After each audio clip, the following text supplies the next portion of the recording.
What the New Orleans Pelicans can learn from the Los Angeles Lakers. Let's talk about it.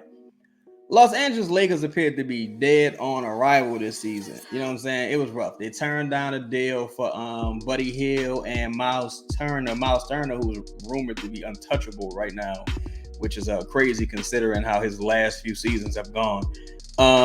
Turned down that deal, and they had Russell Westbrook. Man, it started off bad. Unfortunately, they found their footing against the Pelicans. Dyson Daniel misses a free throw.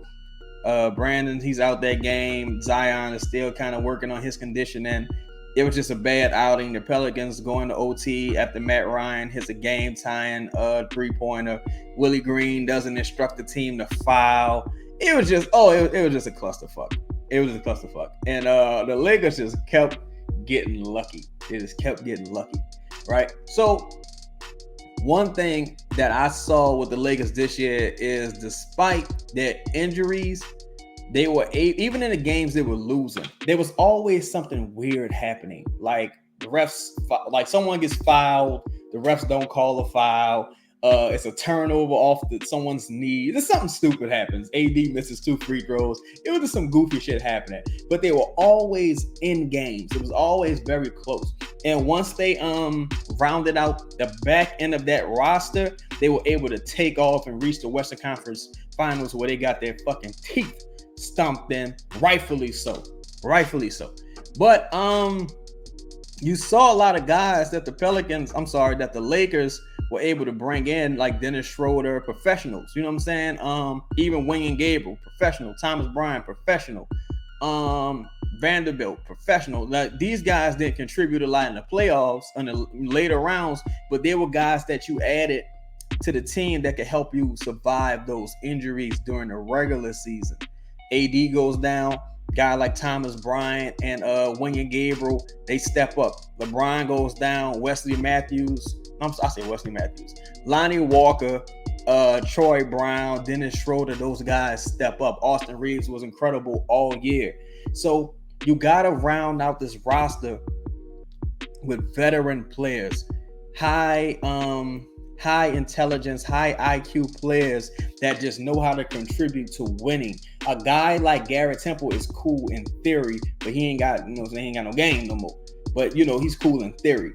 But no, you need veterans. Even if those guys were like 1 foot out of the league type players, like you add a guy like I'm not saying do this, but you add a guy like a Tariq Evans, a guy like Michael Beasley, dudes who were like 1 foot out of the league, who when they get on the floor, they're not even 1 foot. Them motherfuckers are completely out of the league. 2 sneakers out of the league. But when they get on the floor for an NBA team, they're gonna give you everything they got. They're gonna give you everything they got. Dudes like Derrick Rose, you know what I'm saying? When they get the opportunity to go out there and play, they're gonna leave it all on the floor.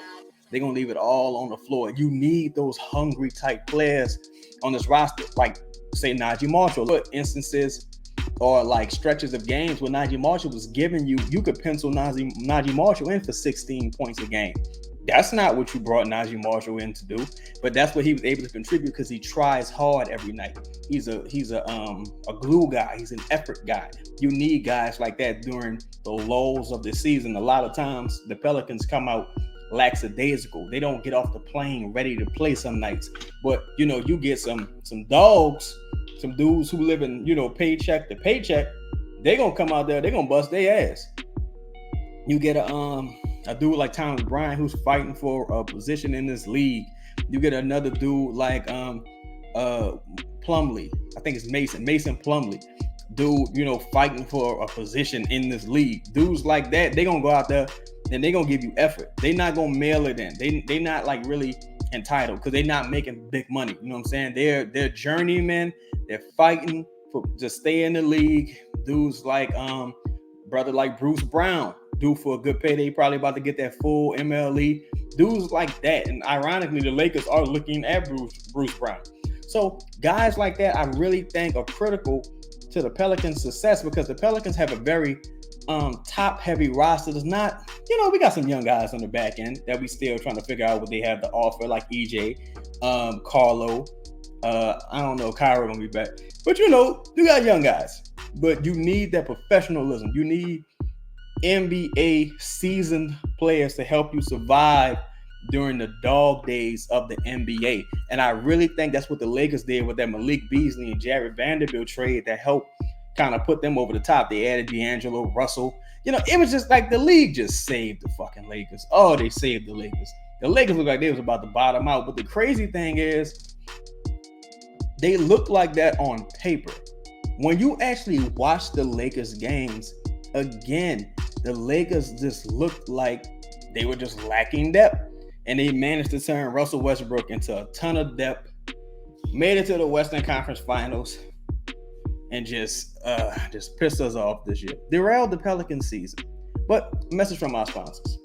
This podcast is sponsored by the Birdsall Law Firm, the official injury lawyers of Boot Krewe Media, located at 918 Porter Street by the Superdome. Give them a call at 504-523-5413 if you or someone you know has been involved in an accident, and be sure to mention we sent you. Birdsall Law Firm, the official injury lawyers of Boot Krewe Media.